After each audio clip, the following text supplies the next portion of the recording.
राधे राधे, हरे कृष्ण। आप सभी भक्तजनों का आज सत्यनारायण भगवान की कथा में एक बार फिर से हार्दिक स्वागत है। और ये कथा केवल एक कहानी नहीं है, बल्कि जीवन को सही मार्ग दिखाने वाली दिव्य ज्योति है, जो हमारे मन के अंधकार को दूर करके सुख, शांति और समृद्धि का आशीर्वाद देती है। तो आइए हम सभी अपने मन को शांत करें, सभी चिंताओं को भगवान के चरणों में अर्पित करें और पूर्ण श्रद्धा और विश्वास के साथ इस पावन कथा का श्रवण करें। विश्वास रखिए, सच्चे मन से सुनी गई ये कथा आपके जीवन में नई आशा, नए अवसर और अपार कृपा लेकर आएगी। तो सभी प्रेम से बोलिए श्री सत्यनारायण भगवान की जय, गौरी पुत्र गणेश की जय। कथा से पहले हम सभी मिलकर सच्चे मन के साथ विघ्नहर्ता गणेश भगवान जी का ध्यान करें। वक्रतुंड महाकाय सूर्यकोटि समप्रभा निर्विघ्नं कुरु मे देव सर्वकार्येषु सर्वदा। श्री सत्यदेव भगवान की कथा जगत में सार, शरण तेहि की जो लहे ताहि होत उद्धार। सभी प्रेम से बोलिए श्री सत्यनारायण भगवान की जय।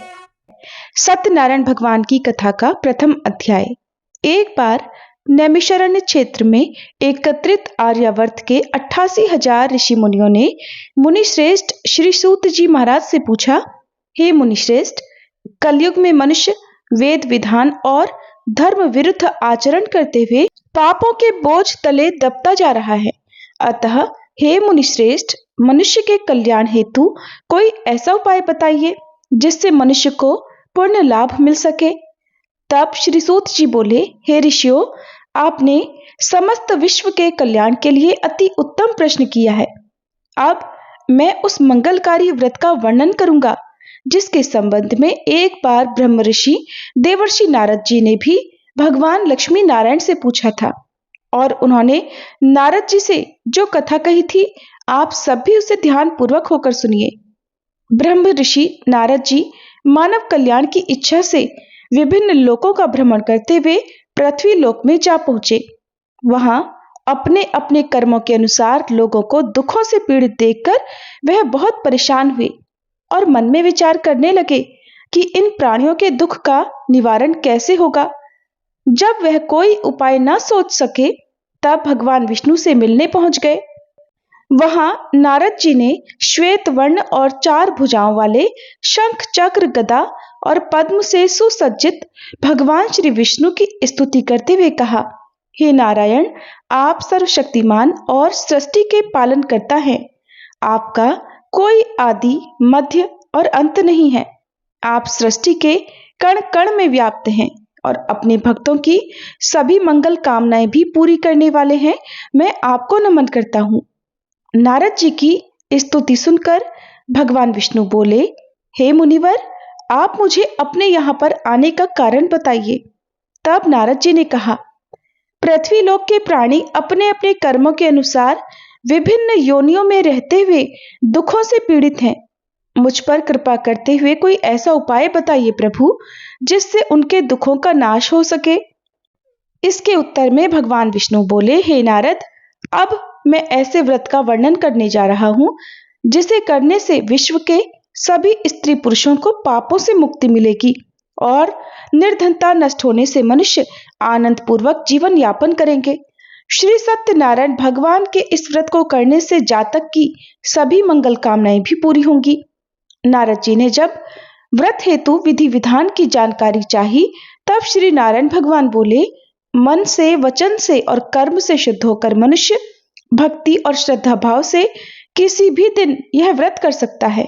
इस व्रत में नैवेद्य आदि भक्ति भाव से अर्पित कर ब्राह्मणों को भोजन कराने और दक्षिणा देने से सभी सुखों की प्राप्ति होती है।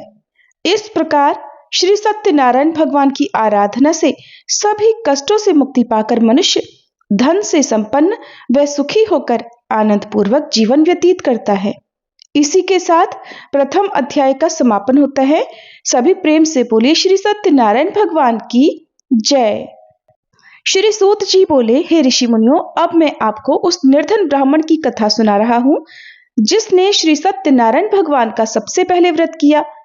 प्राचीन समय में वह निर्धन ब्राह्मण काशी में रहता था। भिक्षा मांगकर वह अपना जीवन यापन कर रहा था। ब्राह्मण की इस दुर्दशा को देखकर ब्राह्मणों से प्रेम करने वाले श्री सत्यनारायण भगवान ने एक दिन एक वृद्ध व्यक्ति का रूप धारण कर उसके पास जाकर आदर से पूछा, हे ब्राह्मण देवता, तुम इस तरह घर घर भिक्षा मांगकर अनेक कष्टों को सहन करते हुए कैसे जीवन यापन कर रहे हो? तब उस दरिद्र ब्राह्मण ने कहा, हे मित्र, आय का कोई साधन न होने के कारण ही मैं भिक्षा मांगकर अपना जीवन यापन कर रहा हूं। निर्धन ब्राह्मण की बात सुनकर बूढ़े व्यक्ति ने कहा, हे मित्र, श्री सत्यनारायण भगवान का व्रत करने से सभी कष्टों का निवारण हो जाएगा। श्री सत्यनारायण भगवान की पूजा आराधना करने से तुम्हारी सभी मनोकामनाएं पूरी होंगी और तुम्हारे घर में धन सुख समृद्धि की वर्षा होगी। ब्राह्मण को व्रत करने की विधि बताकर श्री सत्यनारायण भगवान अंतर्ध्यान हो गए। फिर निर्धन ब्राह्मण ने बूढ़े व्यक्ति द्वारा बताए व्रत को करने का निश्चय किया। उसे उस रात नींद नहीं आई। वह व्रत करने के बारे में ही सोचता रहा और रात भर श्री सत्यनारायण भगवान का स्मरण करता रहा। प्रातः उठकर सत्यनारायण भगवान का व्रत रखने का निश्चय करता हुआ वह निर्धन ब्राह्मण भिक्षा मांगने के लिए निकल पड़ा। उस दिन उसे भिक्षा में बहुत सारा धन मिला। घर लौटकर उसने अपने आसपास के लोगों के साथ श्री सत्यनारायण भगवान की पूजा करने व उन्हें व्रत कथा सुनाने के बाद सभी को प्रसाद देकर स्वयं भी प्रसाद ग्रहण किया। कुछ ही दिनों में ब्राह्मण की निर्धनता दूर हो गई और उसके घर में धन धान्य की वर्षा होने लगी। हे श्रेष्ठ मुनियों, अब मैं आपको उन लोगों की भी कथा सुनाता हूँ जिन्होंने उस ब्राह्मण से श्री सत्यनारायण भगवान की व्रत कथा और महिमा सुनकर यह व्रत किया और उनके कष्ट भी दूर हुए।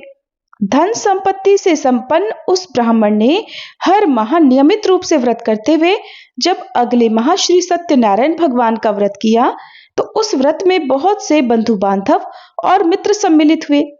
उसी समय एक लकड़हारा जो वृद्ध था वहां से गुजरा। उसे बड़ी प्यास लग रही थी, इसलिए जल पीने की इच्छा से बूढ़े लकड़हारे ने लकड़ियों के गट्ठर को जमीन पर रखा और घर के आंगन में पहुंचकर उस ब्राह्मण से पूछा, हे ब्राह्मण देवता, आप किसका पूजन कर रहे हैं और इस व्रत को करने से क्या लाभ होता है? कृपा करके मुझे भी सब बताइए। बूढ़े लकड़हारे की बातें सुनकर उस ब्राह्मण ने कहा, मैं अपने बंधु बांधवों और परिचितों के साथ श्री सत्यनारायण भगवान की पूजा कर रहा हूँ। इस व्रत को करने से श्री सत्यनारायण भगवान की अनुकंपा से निर्धनता दूर होती है और संसार के दुखों से मुक्ति मिलती है। ब्राह्मण से इस व्रत का वर्णन सुनकर बूढ़ा लकड़हारा बड़ा प्रसन्न हुआ। मन ही मन उसने भी श्री सत्यनारायण भगवान का व्रत करने का निश्चय किया।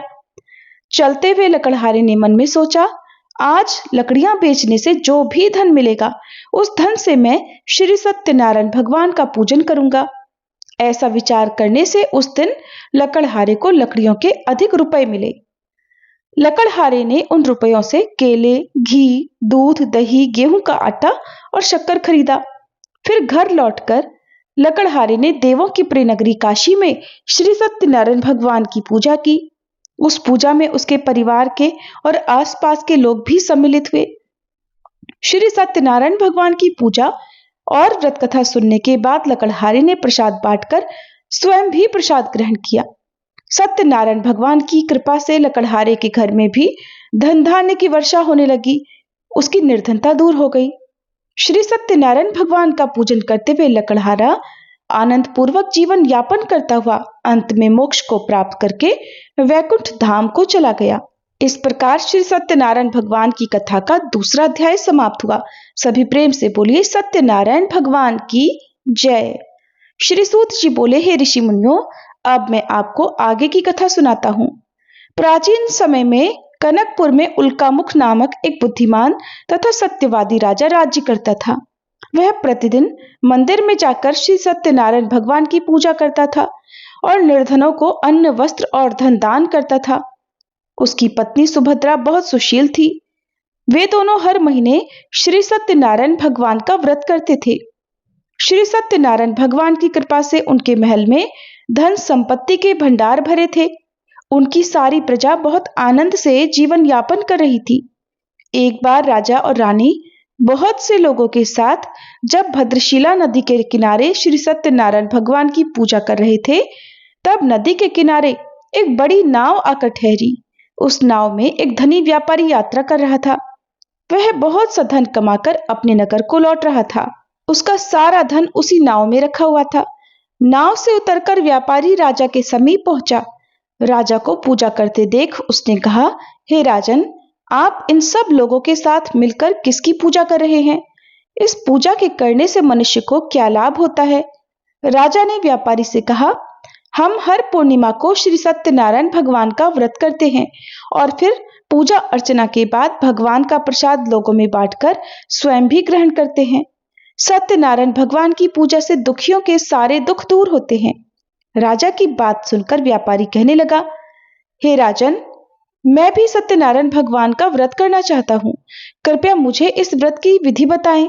राजा ने व्यापारी को सत्यनारायण व्रत की संपूर्ण विधि बताई। राजा ने व्रत कथा सुनने के बाद व्यापारी को भी प्रसाद दिया। श्री सत्यनारायण भगवान का स्मरण करते हुए व्यापारी ने प्रसाद ग्रहण किया और लौटकर अपनी पत्नी लीलावती से कहा, हमारी कोई संतान नहीं है।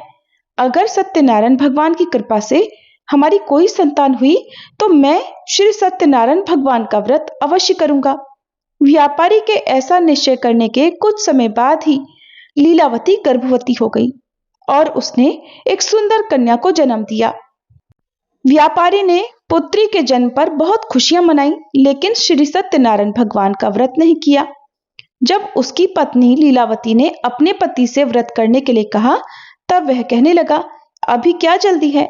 जब इसका विवाह होगा तब मैं अवश्य ही श्री सत्यनारायण भगवान का व्रत करूंगा। अपने पति के वचन सुनकर लीलावती चुप रह गई। व्यापारी की कन्या कलावती अब शुक्ल पक्ष के चंद्रमा की तरह बढ़ने लगी।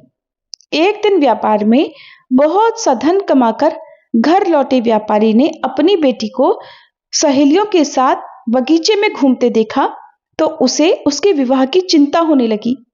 व्यापारी ने कलावती के लिए सुयोग्य वर ढूंढने के लिए अपने सेवकों को दूर दूर के नगरों में भेजा। व्यापारी के सेवक कंचनपुर नगर में पहुंचे। उस नगर में उन्होंने एक वणिक पुत्र को देखा। वणिक पुत्र अत्यंत सुंदर और गुणवान था। सेवकों ने वापस लौटकर व्यापारी को उस वणिक पुत्र के बारे में बताया। व्यापारी उस सुंदर लड़के को देखकर बड़ा प्रसन्न हुआ और फिर कलावती का विवाह खूब धूमधाम से उसके साथ कर दिया गया। अब कलावती का विवाह भी हो गया था, लेकिन व्यापारी ने श्री सत्यनारायण भगवान का व्रत अब भी नहीं किया। तब लीलावती ने अपने पति को याद दिलाते हुए कहा, नाथ, आपने कलावती के विवाह पर श्री सत्यनारायण भगवान का व्रत करने का निश्चय किया था, अब तो आपको व्रत कर लेना चाहिए। पत्नी की बात सुनकर व्यापारी ने कहा, अभी तो मैं अपने दामाद के साथ व्यापार करने के लिए जा रहा हूं। व्यापार से लौटने पर श्री सत्यनारायण भगवान का व्रत पूजन अवश्य करूंगा। कहकर व्यापारी ने कई नावों में सामान भरा और अपने दामाद तथा अन्य सेवकों के साथ व्यापार के लिए निकल पड़ा। उस व्यापारी द्वारा बार बार व्रत का निश्चय करने और फिर व्रत न करने से श्री सत्यनारायण भगवान क्रोधित हो गए और उन्होंने व्यापारी को दंड देने का निश्चय किया। उधर व्यापारी अपने दामाद के साथ रत्नसारपुर नगरी में पहुंचकर व्यापार करने लगा। एक दिन कुछ चोर महल में चोरी करके भाग रहे थे। राजा के सैनिक उनका पीछा कर रहे थे। भागते हुए चोरों ने सैनिकों से बचने के लिए चोरी का सारा धन अवसर पाकर व्यापारी की नावों में छिपा दिया। उधर चोरों का पीछा करते करते सैनिक व्यापारी के पास भी पहुंचे और जब उन्होंने व्यापारी की नावों की तलाशी ली तो उन्हें नावों में राजा का चोरी किया हुआ धन मिल गया।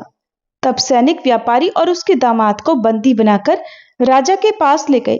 राजा ने उन दोनों को बंदी गृह में डाल दिया और उनका सारा धन ले लिया। श्री सत्यनारायण भगवान के प्रकोप से उधर लीलावती पर भी मुसीबतों का पहाड़ टूट पड़ा। उसके घर में चोरी हो गई और चोर सारा धन चुरा कर ले गए। अब तो घर में खाने के लिए अन्न भी नहीं बचा। भूख प्यास से व्याकुल होकर व्यापारी की बेटी कलावती एक ब्राह्मण के घर पर गई। उस ब्राह्मण के घर में उस दिन श्री सत्यनारायण भगवान की व्रत कथा हो रही थी। उसने भी बैठकर वहां पर व्रत कथा सुनी और प्रसाद लिया। घर लौटकर कलावती ने अपनी मां लीलावती को सारी बात बताई। कलावती से श्री सत्यनारायण भगवान की व्रत कथा की बात सुनकर लीलावती ने भी व्रत करने का निश्चय किया। अगले दिन लीलावती ने अपने परिवार और आसपास के लोगों के साथ श्री सत्यनारायण भगवान की पूजा की। पूजा के बाद सबको प्रसाद बांटकर स्वयं भी प्रसाद ग्रहण किया। लीलावती ने अपने पति और दामाद के घर लौट आने की मनोकामना से श्री सत्यनारायण भगवान का व्रत किया था। लीलावती के विधि पूर्वक व्रत करने और प्रसाद ग्रहण करने से श्री सत्यनारायण भगवान ने प्रसन्न होकर उसकी मनोकामना पूरी की। उधर राजा चंद्रकेतु को स्वप्न में दर्शन देकर भगवान ने कहा, हे राजन, व्यापारी और उसका दामाद बिल्कुल निर्दोष है। सुबह उठते ही दोनों को मुक्त कर दो। उन दोनों का सारा धन भी वापस लौटा दो। अगर तुमने ऐसा नहीं किया तो मैं तुम्हारा सारा धन वैभव नष्ट कर दूंगा। इतना कहकर श्री सत्यनारायण भगवान अंतर्ध्यान हो गए। प्रातः होते ही राजा चंद्रकेतु ने अपने मंत्रियों और राज्य ज्योतिषियों को रात के स्वप्न की बात बताई तो सबने व्यापारी और उसके दामाद को छोड़ देने के लिए कहा। राजा चंद्रकेतु ने तुरंत उस व्यापारी को और उसके दामाद को छोड़ दिया। उनका सारा धन भी वापस कर दिया। इस प्रकार श्री सत्यनारायण भगवान की अनुकंपा से व्यापारी और उसका दामाद दोनों खुशी खुशी अपने नगर की ओर चल पड़े। इस प्रकार श्री सत्यनारायण भगवान की कथा का तीसरा अध्याय समाप्त हुआ। श्री सूत जी बोले, उस व्यापारी ने अपने दामाद के साथ शुभ मुहूर्त में नावों द्वारा रत्नसारपुर से प्रस्थान किया। लंबी यात्रा करने के बाद व्यापारी ने एक नगर के किनारे नावों को रोककर भोजन किया और फिर वे दोनों विश्राम करने लगे। तब श्री सत्यनारायण भगवान साधु के रूप में व्यापारी के पास पहुंचे और पूछा, हे वणिक, तेरी नावों में क्या लदा हुआ है? व्यापारी ने सोचा, दंडी साधु अवश्य ही कुछ मांगने की इच्छा से सामान के बारे में पूछ रहा है। ये सोचकर व्यापारी ने झूठ बोल दिया। कहा, हे दंडी, मेरी नावों में तो बेल और पत्र भरे हुए हैं। व्यापारी के झूठे वचन सुनकर श्री सत्यनारायण भगवान ने क्रोधित होते हुए कहा, हे वैश्य, जो तुमने कहा है वही सत्य होगा। ऐसा कहकर भगवान कुछ दूर जाकर अंतर्ध्यान हो गए। उधर व्यापारी दंडी साधु को वहां से खाली हाथ लौटाकर बड़ा प्रसन्न हुआ। लेकिन जब व्यापारी ने अपनी नावों में बेल और पत्र भरे हुए देखे तो वह विलाप करने लगा और अपने झूठ बोलने पर प्रायश्चित करने लगा। रोते रोते व्यापारी मूर्छित हो गया। कुछ देर बाद जब उसकी मूर्छा दूर हुई तो उसके दामाद ने कहा, आप दुखी मत होइए, ये सब उस दंडी साधु के शाप के कारण हुआ है। अब तो वही साधु हमें इस विपत्ति से छुटकारा दिला सकते हैं। दामाद के वचन सुनकर व्यापारी दंडी साधु की तलाश में चल पड़ा। कुछ देर तक ढूंढने पर उसे एक वृक्ष के नीचे वही दंडी साधु के रूप में श्री सत्यनारायण भगवान मिल गए। व्यापारी ने दंडी साधु के चरणों में गिरकर क्षमा मांगी। दंडी स्वरूप सत्यनारायण भगवान बोले, हे वणिक पुत्र, तेरे झूठ बोलने के कारण ही मैंने तुझे दंड दिया है। तूने बार बार मेरी पूजा करने के लिए कहा, लेकिन कभी पूजा नहीं की। तब व्यापारी हाथ जोड़कर कहने लगा, हे भगवान, आप तो दीन दुखियों के कष्ट दूर करने वाले हैं। मेरी इस गलती को भी क्षमा करें। आपके रूप को तो ब्रह्मा जी भी नहीं जान पाते, फिर भला मैं अज्ञानी कैसे आपकी लीला को समझ पाता। अब मैं जीवन में कभी झूठ नहीं बोलूंगा। सदैव श्री सत्यनारायण भगवान का व्रत और पूजा किया करूंगा। आप मुझ पर कृपा करें। व्यापारी की क्षमा याचना सुनकर दंडी साधु ने उसे क्षमा कर दिया। उसी समय व्यापारी की नावों में भरे हुए बेल और पत्ते धन धान्य में परिवर्तित हो गए। फिर व्यापारी ने अपने सेवकों के साथ अगले दिन श्री सत्यनारायण भगवान का व्रत करके उनकी पूजा की। सबको प्रसाद बांटने के बाद स्वयं भी प्रसाद ग्रहण करके व्यापारी अपने नगर की ओर चल पड़ा। अपने नगर में पहुंचकर व्यापारी ने एक सेवक को अपने घर भेजा। सेवक ने लीलावती को सूचना दी। उस समय लीलावती और कलावती दोनों श्री सत्यनारायण भगवान की पूजा कर रही थी। पति और दामाद के लौट आने का समाचार सुनकर लीलावती ने पूजा पूरी करके प्रसाद ग्रहण करने के बाद अपनी पुत्री कलावती से कहा, बेटी, मैं नदी किनारे जा रही हूं, तू भी प्रसाद ग्रहण करके जल्दी आ जाना। कहकर लीलावती नदी की ओर चल पड़ी। परंतु कलावती पति से मिलने की खुशी में प्रसाद ग्रहण किए बिना ही घर से निकलकर नदी किनारे जा पहुंची। उसके प्रसाद ग्रहण न करने के कारण और प्रसाद का अपमान किए जाने के कारण सत्यनारायण भगवान क्रोधित हो गए। उन्होंने व्यापारी की नावों को नदी में डुबो दिया। अपने पति को वहां न देखकर कलावती ने रोना विलाप करना शुरू कर दिया। तब व्यापारी ने कहा, पुत्री, अवश्य ही तुझसे कोई भूल हुई है, इसीलिए श्री सत्यनारायण भगवान ने तुझे दंड दिया है। तब व्यापारी ने सत्यनारायण भगवान से प्रार्थना की, हे भगवान, मेरे परिवार के किसी भी स्त्री पुरुष से यदि कोई भूल हुई हो तो उसे अवश्य ही क्षमा कर देना। तभी आकाशवाणी हुई, हे वणिक पुत्र, तेरी कन्या मेरा प्रसाद ग्रहण किए बिना ही चली आई है। यदि अब घर पहुंचकर तेरी कन्या प्रसाद ग्रहण करके वापस आए तो उसे पति के दर्शन होंगे। कलावती ने वैसा ही किया। उसके प्रसाद ग्रहण करके वापस लौटने पर नावें जल के ऊपर आ गई। दामाद भी सुरक्षित नदी से बाहर निकल आया। घर लौटकर व्यापारी ने अपने परिवार के साथ मिलकर विधि विधान से श्री सत्यनारायण भगवान की पूजा की। उसकी सभी इच्छाएं पूरी हुई। इस प्रकार श्री सत्यनारायण भगवान कथा का चौथा अध्याय पूर्ण हुआ। प्रेम से बोलिए श्री सत्यनारायण भगवान की जय। श्री सूत जी बोले, हे ऋषि मुनियों, मैं और भी कथा सुनाता हूँ। कौशलपुर में एक राजा था, तुंगध्वज। प्रजा उसकी छत्र छाया में आनंद पूर्वक रह रही थी। राजा तुंगध्वज अपनी प्रजा के सुख दुख का बहुत ध्यान रखता था, लेकिन एक बार उसने सत्यनारायण भगवान का प्रसाद ग्रहण नहीं किया। तब श्री सत्यनारायण भगवान ने राजा को प्रसाद ग्रहण न करने का दंड दिया। एक दिन राजा तुंगध्वज जंगल में हिंसक पशुओं का शिकार करने निकला हुआ था। शिकार का पीछा करते करते वह अपने सैनिकों से अलग हो गया और उसने देर तक हिंसक जानवरों का शिकार किया। इसलिए कुछ देर विश्राम करने के लिए वह एक वृक्ष के नीचे बैठ गया। पास में ही कुछ चरवाहे श्री सत्यनारायण भगवान की पूजा कर रहे थे। राजा ने उनके पास से गुजरते हुए सत्यनारायण भगवान को नमस्कार तक नहीं किया। चरवाहों ने राजा को पूजा के बाद प्रसाद दिया तो राजा ने वह प्रसाद भी ग्रहण नहीं किया और घोड़े पर सवार होकर अपने नगर की ओर चल पड़ा। राजा जब नगर में पहुंचा तो देखा कि उसका तो सारा धन वैभव नष्ट हो चुका है। श्री सत्यनारायण भगवान के प्रकोप से राजा निर्धन हो गया था। तब राज ज्योतिषी ने राजा से कहा, महाराज, आपसे अवश्य ही कोई भूल हुई है। अगर आप उस भूल का प्रायश्चित कर लें तो सब कुछ पहले जैसा हो जाएगा। राजा को तुरंत अपनी भूल का स्मरण हो आया। अतः मंदिर में जाकर राजा ने श्री सत्यनारायण भगवान से क्षमा मांगी और उनकी पूजा की। पूजा के बाद प्रसाद ग्रहण करने से श्री सत्यनारायण भगवान की अनुकंपा से चमत्कार हुआ। राजा का खोया हुआ वैभव पुनः लौट आया। श्री सत्यनारायण भगवान की कृपा से जीवन के सभी सुखों का भोग करते हुए अंत में राजा मोक्ष को प्राप्त हुआ। इस प्रकार श्री सत्यनारायण भगवान की पूजा और व्रत जो भी मनुष्य करता है उसके सभी दुख, बाधाएं, चिंताएं नष्ट होती हैं। सभी मनोकामनाओं को प्राप्त कर वह मनुष्य मोक्ष पाकर सीधे वैकुंठ धाम को जाता है। श्री सूत जी ने आगे कहा, हे श्रेष्ठ मुनियों, श्री सत्यनारायण भगवान के व्रत को पूर्व जन्म में जिन लोगों ने किया उन्हें दूसरे जन्म में भी सभी तरह के सुख प्राप्त होते हैं। वृद्ध शतानंद ब्राह्मण ने पूर्व जन्म में भगवान सत्यनारायण का विधिवत व्रत किया। तब वे दूसरे जन्म में सुदामा के रूप में भगवान की पूजा करते हुए अंत में मोक्ष को प्राप्त कर वैकुंठ धाम को चले गए। उल्कामुख राजा अपने अगले जन्म में राजा दशरथ के रूप में मोक्ष को प्राप्त करके वैकुंठ को गए। व्यापारी ने मोरध्वज के रूप में जन्म लिया और अपने पुत्र को आरे से चीरकर भगवान की कृपा से वैकुंठ को प्राप्त हुए। राजा तुंगध्वज अपने अगले जन्म में मनु के रूप में जन्म लेकर सत्कर्म करते हुए मोक्ष को प्राप्त कर वैकुंठ लोक को चले गए। हे ऋषि मुनियों, श्री सत्यनारायण भगवान का व्रत और पूजन मनुष्य को सभी चिंताओं से मुक्त करके अंत में मोक्ष प्रदान करता है।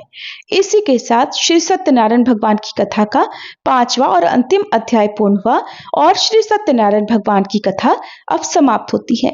सभी पर श्री सत्यनारायण भगवान की कृपा बनी रहे। सभी प्रेम से बोलिए सत्यनारायण भगवान की जय।